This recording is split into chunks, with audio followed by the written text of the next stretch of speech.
Hello दोस्तों, आज हम बताने वाले हैं ज्योग्राफी बुक के इकाई 1 पाठ का संसाधन एवं उपयोग का ऑब्जेक्टिव एंड क्वेश्चन आंसर। तो चलिए बिना देरी किए शुरू करते हैं। उससे कि पहले आप हमारे चैनल पर नए हैं तो हमारे चैनल को ज़रूर सब्सक्राइब कर ले ताकि हमारा हर एक नया वीडियो आप तक पहुंचता रहे। तो चलिए क्वेश्चन आंसर शुरू करते हैं।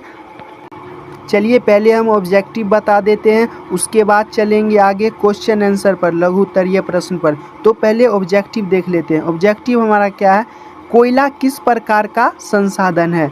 तो कोयला अनवीकरणीय संसाधन है, ये तो पता ही होगा। और दूसरा है सौर ऊर्जा निम्नलिखित में से कौन सा संसाधन है?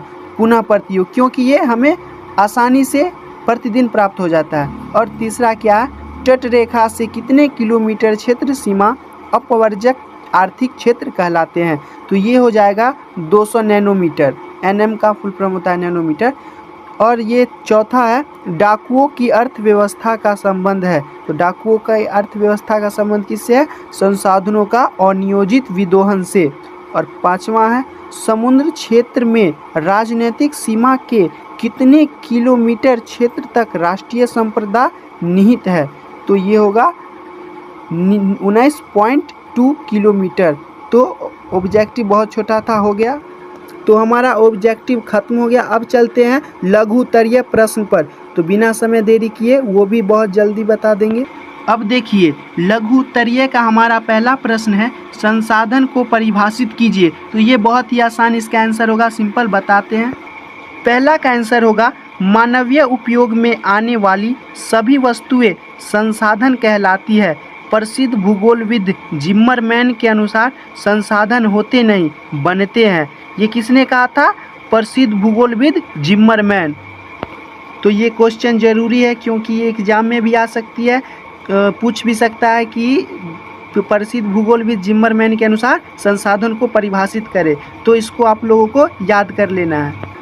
अब चलते हैं क्वेश्चन नंबर दूसरा पर। तो हमारा दूसरा क्वेश्चन है, संभावी एवं संचित कोश संसाधन में अंतर स्पष्ट करें। इसका आंसर थोड़ा बड़ा होगा क्योंकि इसमें अंतर स्पष्ट करना है संभावी एवं संचित संसाधन कोश को।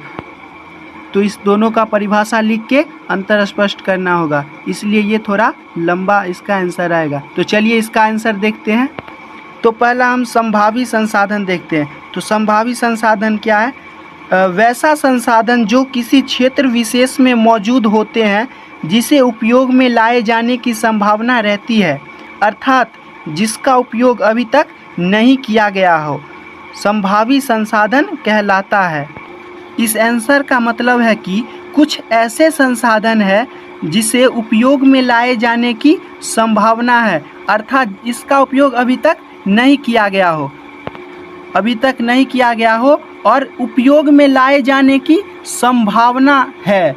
अभी तक उपयोग नहीं किया गया है लेकिन उपयोग में लाए जाने की संभावना है, इसलिए इसे संभावी संसाधन कहते हैं। अब चलते हैं संचित कोश संसाधन पर।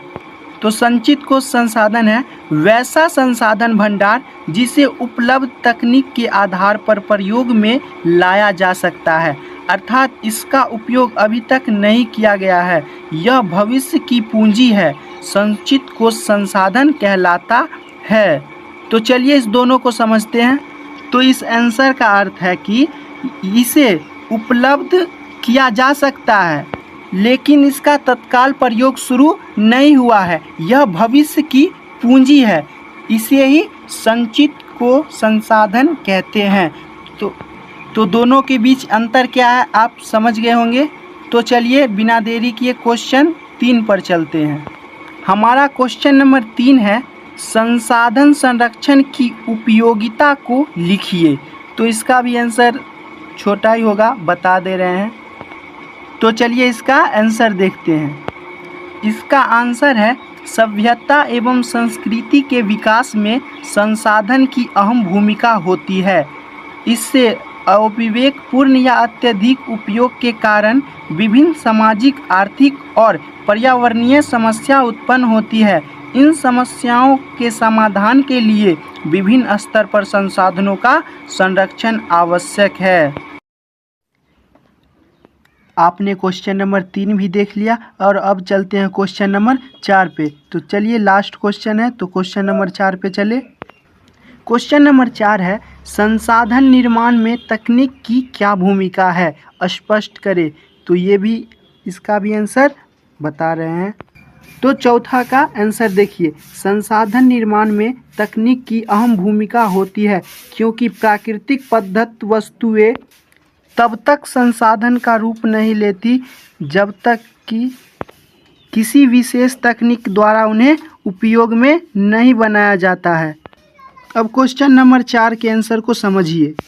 मान लीजिए कि आप खेत से सब्जी लाते हैं, तो उसका उपयोग करने के लिए पहले उसको अच्छा से धोते हैं, फिर काटते हैं, फिर बनाते हैं, फिर उसका उपयोग खाने में करते हैं। वही यहाँ पूछ रहा था, संसाधन निर्माण में तकनीक की क्या भूमिका है। तो हम जो उसको बनाते हैं उसमें कुछ तकनीक लगता है, वही यहाँ बताए हैं। तो अब चलते हैं, अब हमारा लघु उत्तरीय प्रश्न खत्म हो गया, ऑब्जेक्टिव भी खत्म हो गया। अब दीर्घ उत्तरीय अगला वीडियो में देखेंगे। तब तक के लिए धन्यवाद। आपको अगर और भी विषय के बारे में जानना है तो हमारे इस वीडियो पर कमेंट करके पूछ सकते हैं। मिलते हैं अब अगले वीडियो में दीर्घ उत्तरीय क्वेश्चन के आंसर के साथ। अब तक के लिए यहीं तक वीडियो रोकते हैं।